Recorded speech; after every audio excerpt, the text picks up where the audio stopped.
সম্মানিত viewers, take it চ্যানেলের পক্ষ থেকে আপনাদের স্বাগতম। আজকে আমরা যে ভিডিওটি শুরু করতে চাচ্ছি সেটা হচ্ছে মাইক্রোসফট অফিস ওয়ার্ড, অর্থাৎ এমএস ওয়ার্ড সম্পর্কে যাদের সামান্য কোনো ধারণা নেই, ন্যূনতম কোনো ধারণা নেই, এমএস ওয়ার্ড সম্পর্কে জিরো নলেজ, তারা যদি এই মাইক্রোসফট ওয়ার্ডের এই প্রথম পার্ট থেকে সমস্ত পার্টগুলো একে একে দেখেন, আমার মনে হয় তারা এমএস ওয়ার্ড সম্পর্কে ভালো একজন মাস্টার হতে পারবেন এবং তারা অনেকে এমএস সম্পর্কে ভালোভাবে শিখাইতে পারবেন। এবং যাদের মোটামুটি ধারণা আছে, এমএস ওয়ার্ডের কাজ পারেন, তারাও যদি এই ভিডিওগুলো ভালোভাবে দেখেন, মনোযোগ সহকারে টানাটানি না করে, তাহলে আমার বিশ্বাস খুঁটিনাটি অনেক না জানা বিষয় জানতে পারবেন, অনেক না শিখা বিষয়ও শিখতে পারবেন। তাই কথা নয়, আমরা ভিডিওটি শুরু করব। ভিডিওটি শুরু করার আগে যারা এই চ্যানেলের নতুন দর্শক, তাদের কাছে রিকোয়েস্ট রয়েছে চ্যানেলটি সাবস্ক্রাইব করে দিন এবং একে একে সমস্ত পার্টগুলো ভালোভাবে দেখুন, তাহলে আমার বিশ্বাস অনেক ভালো কিছু শিখতে পারবেন এমএস ওয়ার্ড সম্পর্কে। আমরা শুরু করছি। তাহলে প্রথম থেকে আমরা যেহেতু যাব, যাদের একবারেই জিরো ধারণা, কোনো ধারণা নেই, তাদের জন্য যেহেতু আমরা এই মাস্টার ক্লাস এমএস ওয়ার্ডের কোর্স শুরু করছি, সেজন্য আমরা একবারেই শুরু থেকে শুরু করব। সেজন্য আমরা প্রথমেই এমএস ওয়ার্ড কিভাবে ওপেন করতে হয় সেখান থেকেই শুরু করছি। তো viewers, Microsoft Office Word open করার জন্য বেশ কিছু ধাপ আছে, বেশ কয়েকটি উপায় আছে। আমরা দেখি একে একে সবকটি উপায় দেখব কীভাবে মাইক্রোসফট অফিস ওয়ার্ডগুলো ওপেন করা যায়। সেজন্য আমি প্রথমে এখানে বলে রাখছি, যদি আপনার ডেস্কটপে অর্থাৎ ডিসপ্লের মধ্যে এই যে শর্ট আইকন, অর্থাৎ এই শর্টকাট যে আইকন আছে এমএস ওয়ার্ডের, মাইক্রোসফট অফিস ওয়ার্ডের, এখানে যদি আমরা ডবল ক্লিক করি তাহলে এমএস ওয়ার্ড এই যে ফাইলটি সেটা ওপেন হয়ে যাবে। দ্বিতীয় ধারণা হচ্ছে, যদি আপনার এমএস ওয়ার্ডের ফাইল এই যে আপনার টেক্সট বারে থাকে, তাহলে এখানে আপনার একটা ক্লিক করলেও আপনার এমএস ওয়ার্ডের যে ফাইল সেটা ওপেন হয়ে যাবে। আমরা 3 নম্বরে আসছি, আমাদের যে স্টার্ট বার, আমরা এখানে যদি ক্লিক করি তাহলে এখান থেকে আমরা দেখতে পারবো, যদি আমাদের ডিসপ্লে এই ফাইলটা না থাকে তাহলে আমরা এখান থেকে খুঁজে বার করো আমাদের এমএস ওয়ার্ড ফাইল কোথায় আছে। এই যে এখানে দেখেন ওয়ার্ড, এখানে খুঁজে দেখবেন আপনার সেই এমএস ওয়ার্ড কোথায় আছে। এই যে এখানে ওয়ার্ড আছে, আমরা এখানে একটা ক্লিক করে দিলে আমাদের এমএস ওয়ার্ড ফাইলটা ওপেন হয়ে যাবে। চতুর্থ নম্বর ধাপ হচ্ছে, আমরা এই যে সার্চ বার, যদি সার্চ করে এমএস ওয়ার্ডটা পাই, এখানেও নাই কিন্তু এখানেও দেখা যাচ্ছে আমাদের পিসিতে অনেক সফটওয়্যার ইনস্টল করা, আমরা এখানে খুঁজে পাচ্ছি না বা কোথাও লুকিয়ে আছে, পাচ্ছি না, তাহলে আমরা কি করব, আমরা এখানে সার্চ করে যদি বার করতে যাই, তাহলে আমরা এখানে সার্চ বারের মধ্যে যদি আমরা ওয়ার্ড লিখি, ডাব্লিউ লেখার সাথে সাথে চলে আসছে। আপনারা না আসলে WORD ওয়ার্ড পুরোটা লিখবেন, আশা করি সবার ক্ষেত্রেই ডাব্লিউ লেখার সাথে সাথে উপরে আপনার ওয়ার্ড ফাইলটা চলে আসবে। তো আমরা এখানে একটা ক্লিক করে দিলেও আমাদের ওয়ার্ড ফাইল ওপেন হবে। পঞ্চম যে সিস্টেমটা হচ্ছে সেটা হচ্ছে, আমরা মাউসের মাধ্যমে যদি এমএস ওয়ার্ড ওপেন করতে চাই, তাহলে আমরা মাউস থেকে রাইট বাটন ক্লিক করব। রাইট বাটন ক্লিক করার পরে এখানে নিউয়ে ক্লিক করব। নিউয়ে ক্লিক করার পরে এখানে আরেকটা উইন্ডো ওপেন হবে, এখানে দেখেন মাইক্রোসফট ওয়ার্ড ডকুমেন্ট। এই মাইক্রোসফট ওয়ার্ড ডকুমেন্টে আমরা ক্লিক করে দেব। এখানে যদি আমরা ক্লিক করে দেই, তারপরে আমাদের এমএস ওয়ার্ড ফাইলটা ওপেন হয়ে যাবে। তাহলে আসেন আমরা 6 অর্থাৎ 6 বা লাস্ট যে উপায়টা আছে আমরা সেটা দেখব। সেটা হচ্ছে, আমরা এখানে দেখে সার্চ বারে গিয়ে আমরা যদি আমরা এখানে স্টার্ট বারে গিয়ে যদি আমরা আর চাপ দেই, কিবোর্ড থেকে আর চাপ দেই, তাহলে আমার এখানে রান যে এই যে রান ওপেন হবে। আমরা এখানে রানে ক্লিক করার পরে এখানে গিয়ে লিখব win word, WINWORD word, win word লিখে যদি আমরা ওকেতে ক্লিক করি, তারপরে আমাদের এমএস ওয়ার্ড ফাইলটা ওপেন হবে। আমি এখানেই ওপেন করছি, যেহেতু এটা লাস্ট, আমি ফিরে ব্যাকে যাচ্ছি না, আমি এখানে উইন ওয়ার্ড লিখে এখানে ওকেতে ক্লিক করে দিলাম। এখানে ক্লিক করলে আমাদের এটা ওপেন হয়ে গেছে। তো ভিউয়ার্স, এখানে আপনারা দেখুন, এখানে প্রথমত দেখেন রিসেন্ট যে ফাইলগুলো দেখা যাচ্ছে, অর্থাৎ আমরা রিসেন্ট যে ফাইলগুলো নিয়ে কাজ করেছি, অর্থাৎ আমরা ওয়ার্ডে যে কাজগুলো করেছি, যে আমি যেমন ভিজিটিং কার্ড করেছি, বিজনেস কার্ড করেছি, ওয়ার্ড আর্টের কাজ করেছি, ট্রেলারের কাজ করেছি, লোগো, এই যে এভাবে যে কাজগুলো করেছেন, আপনার এখানে প্রত্যেকটার নাম থাকবে। আপনারা যেই কাজটা যদি এখানে সরাসরি ওপেন করতে চান পিসিতে না গিয়ে, তাহলে এখানে ক্লিক করলে আপনার সেই নির্দিষ্ট আগের ফাইলটি ওপেন হয়ে যাবে। এখানে প্রিন্টের কিছু নাই। তারপরে দেখেন আমি এখানে ক্লিক করে দিচ্ছি, উপরে আরেকটা অপশন দেখা যাচ্ছে, দেখেন মোর টেমপ্লেট। আমরা এখানে যদি ক্লিক করে দেই, তাহলে এখানে দেখেন এখানে যে টেমপ্লেটগুলো দেখা যাচ্ছে, এখানে কিন্তু অনেক টেমপ্লেট আছে, এখানে অনেক টেমপ্লেট পাবেন। এই টেমপ্লেটগুলো রেডি করা টেমপ্লেট। আপনি যদি এখান থেকে কোনো একটা টেমপ্লেট নিয়ে কাজ করতে চান, তাহলে আপনারা সেটাও পারবেন। ক্যালেন্ডার মনে করেন তৈরি করবেন একটা ক্যালেন্ডার, তাহলে আপনার এই যে রেডি করা ক্যালেন্ডার এখানে ক্লিক করলে এই ফাইলটাতে যদি আমি ক্লিক করি তাহলে আমি এখানে শুধু এডিট করব। সব কিছু ওকে করে দেওয়া আছে, শুধু যেখানে যেটা নাম আছে এখানে জানুয়ারি দেওয়া আছে, সাল দেওয়া আছে, ইয়ারের জায়গায় ইয়ার দেবো, এভাবে আমরা এখানে রেডি করে দিব। এখানে সব কিছু ওকে করা আছে। তারপরে রিসাম ডিজাইন আছে, তারপরে মডার্ন, এইভাবে আপনাদের অনেক কিছু এখানে রেডি করে দেওয়া আছে। আপনারা চাইলে অফিসের কোনো কিছু যে প্যাড, তারপরে আপনাদের ভিজিটিং কার্ড টার্ড, এই যে দেখতে পাচ্ছেন এখানে এই যে বিগ ওয়েভ লেদার হেড, আপনারা এখানে এটা ক্লিক করে এডিট করে আপনি একটা লেদার ভালো একটা প্যাড তৈরি করতে পারেন। এই যে সার্ভিস, আপনি এখান থেকে সিভি তৈরি করতে পারেন, আপনি কভার পেজ ভালো করে এডিট করতে পারেন, যে কোনো কোম্পানির বিজনেসের জন্য কভার পেজ তৈরি করতে পারেন। অর্থাৎ সব কিছু ওকে আছে। এখান থেকে আপনি যখন ক্লিক করবেন এগুলো লোগো চেঞ্জ করে দিতে পারবেন। এই যে ছবিগুলো আছে মনে করিয়েন না যে এইগুলো ছবি আছে, এই ছবি মনে হয় থাকবে, এটা জাস্ট একটা মানে সিস্টেম দেখাই দিছে আপনাদেরকে, ডিজাইন দেখাই দিছে। এখানে আপনার ওয়ার্ডে নিলে এখানে ক্লিক করে যখন আমরা ওয়ার্ডে নেব তখন এগুলো আমরা সবগুলো এডিট করতে পারবো। এই যে ছবির জায়গায় আমাদের নিজের ছবি দিতে পারবো, এগুলো নাম যা আছে সবগুলো চেঞ্জ করার জন্য অপশন আসবে, তখন অটোমেটিক সেই জায়গাগুলো আমরা চেঞ্জ করে দেবো। এখানে সবগুলো রেডি, অনেক এভাবে অনেকগুলো এখানে কভার পেজ বা এভাবে অনেকগুলো ফরম্যাট রেডি করে দেওয়া আছে, অনেক টেমপ্লেট এখানে রেডি করে দেওয়া আছে। আপনারা যে কোনো একটি টেমপ্লেট নিয়ে অটো কাজ করতে পারেন। দেখেন পার্সোনাল, এখানে আমরা পার্সোনাল, এগুলো কিন্তু সব অটো করা। যদি আমরা পার্সোনালি ক্লিক করি তাহলে এখানে দেখেন যে এখানে আসছে যে টেমপ্লেট, অর্থাৎ নতুন কোনো টেমপ্লেট নিয়ে আপনারা নিজের কোনো কাজ করেছেন পার্সোনাল, সেই কাজগুলো আমি 2টা নতুন টেমপ্লেট তৈরি করেছিলাম ওয়ার্ডের মধ্যে, সেই ওয়ার্ডগুলো এখানে শো করছে। তারপরে আমরা উপরে আসি, উপরে দেখা যাচ্ছে ব্ল্যাঙ্ক ডকুমেন্ট। আমরা যদি ব্ল্যাঙ্ক ডকুমেন্টে ক্লিক করি, আমরা যে কোনো কাজ করার জন্য সাধারণত ব্ল্যাঙ্ক ডকুমেন্ট নিয়েই আমরা কাজ করব। তো আমরা কাজ এগুলো আমরা দেখাই দিলাম এইভাবেই, আমরা এখানে ব্ল্যাঙ্ক ডকুমেন্টেই ক্লিক করলাম। আমাদের যে ডকুমেন্ট ওপেন হয়ে গেছে, তারপরে এই দিকে দেখেন ডান দিকে যে অপশনগুলো আছে, এই যে একটা অপশন আছে মাইনাস, এটা হচ্ছে মিনিমাইজ। যদি আমরা এটাতে ক্লিক করি তাহলে আমার এই ফাইলটা এই অবস্থা এখান থেকে চলে যাবে নিচের মধ্যে, টাস্ক বারের মধ্যে এসে থাকবে। আমরা এখানে যদি আবার ক্লিক করি আবার এই ফাইলটা ওপেন হবে, ডকুমেন্টটা ওপেন হবে। তারপরে যেটা আছে এটা হচ্ছে রেস্টোর ডাউন। আমরা এখানে যদি ক্লিক করি তাহলে যে ফাইলটা ছোট হয়ে গেছে আমাদের লেখাটা, এটা আমরা সরায় রেখে অন্য কোনো কাজ আমরা এখানে করতে পারবো। আর যদি আবারও এখানে ক্লিক করি তাহলে আবার পুরো স্ক্রিনটা হয়ে যাবে। তারপরে আমরা এইদিকে আসি, একবারে এই কর্নারে দেখেন এখানে কয়েকটা অপশন আছে। এখানে একটা যে তীরের মতো দেখা যাচ্ছে দেখেন, যদি আমরা এখানে ক্লিক করি তাহলে এখানে দেখেন অনেকগুলো অপশন আসছে, সেভ, আনডো, রিডো, 3টা অপশন আসছে। এখানে দেখেন 3টা জিনিস আছে, এই যে আনডো, রিডো, তারপরে হচ্ছে আপনার সেভ। এই যেটা হচ্ছে সেভ, দেখা যাচ্ছে এখানে এই যে আইকনটা, এটা হচ্ছে সেভ আইকন। এখানে আমরা ক্লিক করলে আমাদের যে লেখাগুলো বা এই পেজটা সেভ হবে। তারপর এটা হলো আনডো, তারপর এটা রিডো, তারপরে এই যে আইকনটা দেখতে পাচ্ছেন এটা হলো সেই আপনার, এটাকে আপনাকে বলা হয় quick bar, quick access toolbar, customize quick access toolbar. এই যে এখানে যে তীরের মতো লেখাটা দেখা যাচ্ছে এটার নাম হচ্ছে কাস্টমাইজ কুইক অ্যাক্সেস টুলবার। এখানে আমরা যতগুলো টুল অ্যাড করতে চাই আমাদের কাজের সুবিধার্থে আমরা সেটাতে শুধুমাত্র ক্লিক করে দেব। যেমন আমি এখানে ওপেন উইন করলাম, ওপেন করার সাথে সাথে এখানে কিন্তু একটা ফাইল চলে আসছে, যেটা দেখতে পাচ্ছেন ওপেন ফাইল। আমরা আবার ক্লিক করলাম, নিউয়ে ক্লিক করলাম, এখানে দেখেন আরেকটা চলে আসছে। তো এভাবে আমরা যতগুলোতে টিক দেব সবগুলোতে কিন্তু যে ড্র টেবিল, এখানে টেবিলের আইকন চলে আসছে।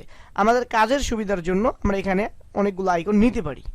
আবার যদি এগুলো এখানে ভালো না লাগে যে আমাদের এগুলো প্রয়োজন নাই, তাহলে আমরা আবার এখান থেকে যদি টিক চিহ্ন উঠিয়ে দেই একটা একটা করে সব এখান থেকে চলে যাবে।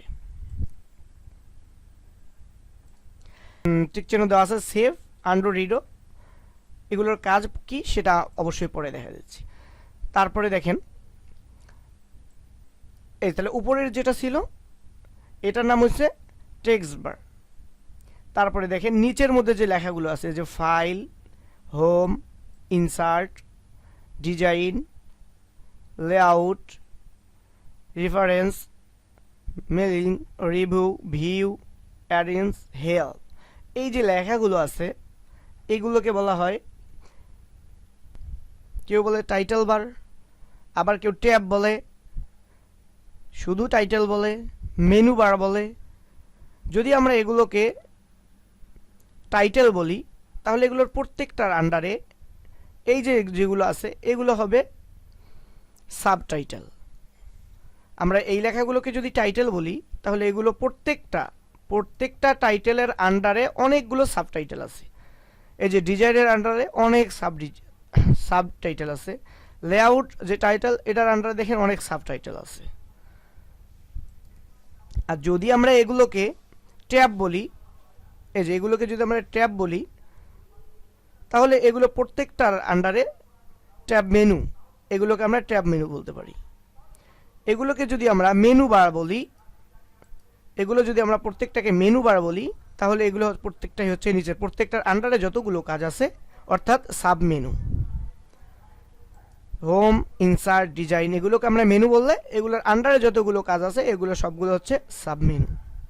অথবা এগুলোর আরেকটা নাম আছে, সেটা হচ্ছে রিবন। মূলত সবাই যে নামটা বেশি বলে এটাকে বলে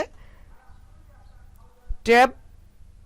এই যে ইনসার্ট, ডিজাইন, লেআউট এগুলোকে ট্যাব বলে বা টাইটেল বলে, আর এর প্রত্যেকটার আন্ডারে যতগুলো কাজ আছে এগুলোকে রিবন বলে। এবার আসি, এই যে হোমেতে ক্লিক করছি, হোমে ক্লিক করার পরে এখানে দেখেন অনেকগুলো কাজ আছে। তো এখান থেকে একটা কাজ কিন্তু এই যে হোমের আন্ডারে এখানে দেখেন ক্লিপবোর্ড, ক্লিপবোর্ডে আবার কিছু কাজ আছে, ক্লিপবোর্ডের আন্ডারে কিছু কাজ আছে। এখানে আছে ফন্টের আন্ডারে কিছু কাজ আছে। এখানে আছে প্যারাগ্রাফের আন্ডারে কিছু কাজ আছে। এখানে স্টাইলের আন্ডারে কিছু কাজ আছে। তো এই যে ক্লিপবোর্ডের আন্ডারে যে কাজগুলো এটাকে বলে গ্রুপ, এটা একটা গ্রুপ। তারপরে ফন্ট, এই ফন্টের আন্ডারে যত ডিজাইন আছে লেখার এগুলো হচ্ছে আরেকটা গ্রুপ। প্যারাগ্রাফ, এখানে কতগুলো কাজ আছে প্যারাগ্রাফের আন্ডারে এগুলো হচ্ছে একটা গ্রুপ। এবার দেখেন এই গ্রুপের প্রত্যেকটা গ্রুপের কর্নারে আবার একটা করে আইকন দেওয়া আছে। কিবোর্ড অর্থাৎ ক্লিপবোর্ডের আন্ডারে একটা গ্রুপ আছে, ক্লিপবোর্ডের কর্নারে আবার একটা আইকন আছে। ফন্টের আকারে যে গ্রুপ আছে ফন্ট গ্রুপ, এখানে আছে আবার একটা আইকন। প্যারাগ্রাফ যে গ্রুপ আছে এখানে একটা আইকন আছে। প্রত্যেকটার আন্ডারে কিন্তু একটা করে আইকন আছে, আপনারা দেখতে পাচ্ছেন। তো আমরা প্রত্যেকটার আইকন, যে আইকনগুলো আছে এই আইকনগুলোতে যদি আমরা ক্লিক করি, আমি এখানে ক্লিক করলাম, যে এটা ওপেন হয়েছে এটাকে বলা হয় ডায়ালগ বক্স। এই যেখানে যদি আমি ক্লিক করি আইকনে, এখানে দেখেন আরেকটা ডায়ালগ বক্স ওপেন হয়েছে। তো এটা হচ্ছে ডায়ালগ বক্স। তাহলে প্রত্যেকটা তীরের মধ্যে ক্লিক করলে একটা করে ডায়ালগ বক্স ওপেন হবে। প্রত্যেকটা তীরে যদি আমরা ক্লিক করি একটা করে ডায়ালগ বক্স ওপেন হবে। এই ডায়ালগ বক্সের মধ্যে আবার আমরা কাস্টমাইজ হিসেবে অনেকগুলো কাজ নতুন করে সেট করতে পারি। ভিউয়ার্স, তাহলে আমরা এখানে নাম জানলাম। উপরে যে একবারে উপরের যে লেখাগুলো আছে এগুলোকে বলা হয় টাইটেল বার। তারপরে যেগুলো আছে হোম, ইনসার্ট, ডিজাইন, লেআউট এগুলোর এই যে লেখাগুলো প্রত্যেকটা লেখাকে এক একজনে এক একটা নামই বলে। কেউ বলে টাইটেল, কেউ বলে সাবটাইটেল, অর্থাৎ এগুলো যদি কেউ বলে টাইটেল, আবার কেউ আপনার এগুলোকে নাম দিয়েছে মেনু বা মেনু বার, কেউ আবার ট্যাব, কেউ এগুলোকে বলে ট্যাব, কেউ টাইটেল, কেউ মেনু, কেউ আবার টেক্সট বার বলে। তাহলে এগুলোর প্রত্যেকটার আন্ডারে যেই প্রত্যেকগুলো কাজ আছে, এই যে কাজগুলো আছে, তাহলে এগুলোকে আমরা যেই নাম দেব সেই নামের সাথে মিলাই কিন্তু এগুলোর নামকরণ করা হয়। যদি আমরা উপরের নামটা দিয়ে দেই টাইটেল, তাহলে এর আন্ডারে হবে সবগুলোকে বলা হবে সাবটাইটেল। যদি আমরা উপরের এই নামগুলোকে দেই মেনু, তাহলে এগুলো সব হবে সাব মেনু। এগুলোকে সাধারণত রিবন বলে, আর এগুলোকে সবাই টাইটেল বা টেক্সট বার হিসেবে চেনে। আর প্রত্যেকটা সাব মেনু বা সাবটাইটেলের আন্ডারে একটা করে গ্রুপ থাকে, যেমন ক্লিপবোর্ড একটি গ্রুপ, ফন্ট একটি গ্রুপ, প্যারাগ্রাফ একটি গ্রুপ। প্রত্যেকটা গ্রুপের আন্ডারে একটা করে ডায়ালগ বক্স আছে। সেই ডায়ালগ বক্স ওপেনের জন্য তীরে ক্লিক করতে হয়। প্রত্যেকটার কর্নারে তীর আছে, এখানে ক্লিক করলে আমরা সেই ডায়ালগ বক্স ওপেন করতে পারি। তো ভিউয়ার্স, এবার আসি আমরা এখানের কাজগুলোতে। এখানে দেখেন প্রথমে যেটা আছে ফাইল। তাহলে আমরা ফাইলে যদি ওপেন করি, এই ফাইলের আন্ডারে দেখেন অনেকগুলো লেখা আছে। এখানে new, open, info, save, save as, print, share, এগুলোর প্রত্যেকটার আলাদা আলাদা কাজ আছে। আমরা পর্যায়ক্রমে অবশ্যই এগুলোর কাজ দেখব। তাহলে এবার আমরা আসি একবারে এই যে কর্নারে। এখানে দেখেন এই যে উঠানামার জন্য একটা, এই যে আমরা এখানে যখন এটাকে ধরি এদিকে টান দেই, উপরে টান দেই, পেজটা উপরে নিচে হয়, এটাকে বলা হয় স্ক্রল বার। আমরা যখন কার্সর অর্থাৎ মাউস স্ক্রল করব এটা উপরে উঠবে নিচে উঠবে, অথবা এই যে উপরে একটা আইকন দেখতে পাচ্ছি আর নিচে একটা আমরা আইকন দেখতে পাচ্ছি, অর্থাৎ আইকন বলতে একটা তীরের মতো, নিচে একটা তীরের মতো, এই টেক্সট বারের এখানে একটা তীরের মতো, স্ক্রল বারের উপরে একটা তীরের মতো নিচে একটা তীরের মতো। যদি আমরা এখানে ক্লিক করি এটা আস্তে আস্তে নিচের দিকে আসবে, আর যদি উপরে ক্লিক করি আবার এটা আস্তে আস্তে উপরের দিকে উঠবে। যখন উপরের দিকে উঠবে পেজ নিচের দিকে নামবে, যখন এইটা আবার নিচের দিকে নামবে তখন পেজটা উপরের দিকে উঠবে। এটাকে বলা হয় আপনার স্ক্রল বার। তারপরে আমরা এদিকে আসি, এখানে দেখেন এই যে নিচে কিছু অপশন আছে, এই সাইডে আসেন, এখানে দেওয়া আছে জুম, এই যে প্লাস এবং একটা মাইনাস। প্লাসে যদি ক্লিক করি তাহলে জুম ইন, আর উপরে এই মাইনাসে ক্লিক করলে জুম আউট, অর্থাৎ পেজটাকে বড় করা বা ছোট করা। আমরা এখানে যদি কিবোর্ড থেকে কন্ট্রোল চেপে ধরে মাউস থেকে স্ক্রল বারটা ঘোরাঘুরি করি তারপরে কিন্তু এটা ছোট বড়। তো সম্মানিত ভিউয়ার্স, এই লেখার মধ্যে এবার দেখেন আমাদের এখানে একটা পেজ আছে, আমরা যদি এখানে একবারে জুম ইন করে দিই পুরোটা, পেজটা কিন্তু অনেক বেড়ে গেছে। আবার যদি পুরোটা জুম আউট করি পেজ দেখেন একবারে ছোট হয়ে গেছে। এখানে লেখা থাকলে মনে হয় এই লেখাগুলো পড়তে নিশ্চিত অনুবীক্ষণ যন্ত্র লাগবে। আবার যদি এটা আমরা এখান থেকে এই যে ধরে ধরে এদিকে যদি বাড়াই দিই, এই যে এদিকে যদি বাড়াই দিই আস্তে আস্তে, তাহলে এটা কিন্তু বড় হচ্ছে। এটা সাধারণত 100 বা 150 পর্যন্ত রেখে কাজ করা যায়, ভালো হয়। আপনারা নিজের সুবিধা মতো কাজ করতে যেরকম পেজের প্রয়োজন সেরকম করে পেজ জুম আউট বা জুম ইন করে নিয়ে আমরা কাজ করব। আর এখানে একটা লেখা দেখা যাচ্ছে দেখেন, এই যে নিচের একবারে কর্নারে। তো আমি এখানে যদি কিছু লিখি, তো ভিউয়ার্স আমি পেজের মধ্যে কিছু লেখা নিয়ে আসলাম এটা দেখানোর জন্য। এখানে দেখেন পেজ 1, এখানে আমার একটা পেজে আছে, একটা পেজ আছে, এই জন্য এখানে পেজ 1 দেখাচ্ছে। অর্থাৎ আমাদের এখানে যতগুলো পেজে আমরা কাজ করব সেই পেজগুলো এখানে শো করবে। এই পেজ এখানে দেখবে মোট পেজ অফ এত, মানে কতটার মধ্যে, এখানে যদি 50টা পেজ থাকে আপনি কত নাম্বার পেজে আছেন সেটা এখানে দেখাবে, আর আপনার পেজ সংখ্যা মোট কতটা আছে সেটা প্রথমে দেখাবে। তারপরে আপনার এই পেজের মধ্যে মোট কতগুলো ওয়ার্ড আছে, আমি এখানে যে লেখাগুলো আছে আমার এখানে আছে মোট 239টা ওয়ার্ড, এখানে কতটা ওয়ার্ড আছে সেটা অটো আপনাকে এখানে জানাই দিবে। তো ভিউয়ার্স, এই যে আমরা এখানে নিচে যে কাজগুলো দেখলাম, এই কর্নারে কিছু কাজ আবার এই কর্নারে কিছু কাজ, মূলত এইখানে যে কাজগুলো, এই কাজগুলোকে আপনাকে বলে স্ট্যাটাস বার। এই যে অপশনটা আছে এটাকে বলা হয় স্ট্যাটাস বার, আর এটাকে বলা হয় আপনার স্ক্রল বার। উপরেরটাকে বলা হয় টেক্সট অর্থাৎ টাইটেল বার, এগুলোকে বলা হয় টেক্সট বার, এগুলোকে আমরা যদি সাবটেক্সট বলতে পারি। আমি তো বলেই দিয়েছিলাম আপনাকে, এগুলোকে আমরা মেনু বার বলতে পারি বা মেনু বলতে পারি, আর এগুলো হচ্ছে রিবন। প্রত্যেকটা রিবনের আন্ডারে এগুলো হচ্ছে গ্রুপ, আর এই প্রত্যেকটা গ্রুপের আইকনে ক্লিক করলে যেটা ওপেন হবে সেটা হচ্ছে ডায়ালগ বক্স। আর এই যে আমরা পেজটা নিয়ে কাজ করতেছি, এই যে পেজটা, এই যে কাজ, এই যে অংশটুকুর মধ্যে কাজ করা যায়, অর্থাৎ যে অংশটুকুর মধ্যে কাজ করে, এখানে কিন্তু আপনি কাজ করতে পারবেন না। এই যে আইটা আমাদের মাউসটা যেখানে আছে, কার্সরটা যেখানে আছে, এখানে কিন্তু কাজ করা যাবে না, কাজ করতে হবে পেজের ভিতরে। এই যে জায়গাটুকুতে কাজ করা যায় এটাকে বলা হচ্ছে ওয়ার্কিং এরিয়া। এই যেই এরিয়ার ভিতরে কাজ করা হয় এই পেজটাকে বলা হয় ওয়ার্কিং এরিয়া। এই ওয়ার্কিং এরিয়ার ভিতরেই আমরা কাজ করে থাকি। তো সম্মানিত ভিউয়ার্স, মোটামুটি মাইক্রোসফট অফিস ওয়ার্ড তথা এমএস ওয়ার্ড নিয়ে আমরা বেসিক এর নামগুলো জানলাম বা বেসিক ধারণাটুকু পেলাম। আমরা নেক্সট ভিডিওতে কিভাবে কাজ করতে হবে এর পুঙ্খানুপুঙ্খানুভাবে ধারণা দেওয়ার চেষ্টা করব। কোনো কাজ এড়িয়ে যাওয়ার চেষ্টা করব না। তারপরেও কাজ করাতে গিয়ে যদি কোনো কাজ মিস্টেক হয়ে যায় বা ভুলবশত এড়িয়ে যায়, আপনারা কোথাও বুঝতে সমস্যা হয়, তাহলে অবশ্যই কমেন্ট বক্সে জানাবেন। নেক্সট ভিডিও দেখার আমন্ত্রণ রইল। শেষ করার আগে চ্যানেলটি সাবস্ক্রাইব করার রিকোয়েস্ট করছি, যদি এখনও চ্যানেলটি সাবস্ক্রাইব করে না থাকেন। সবার সুস্বাস্থ্য কামনা করছি। আল্লাহ হাফেজ।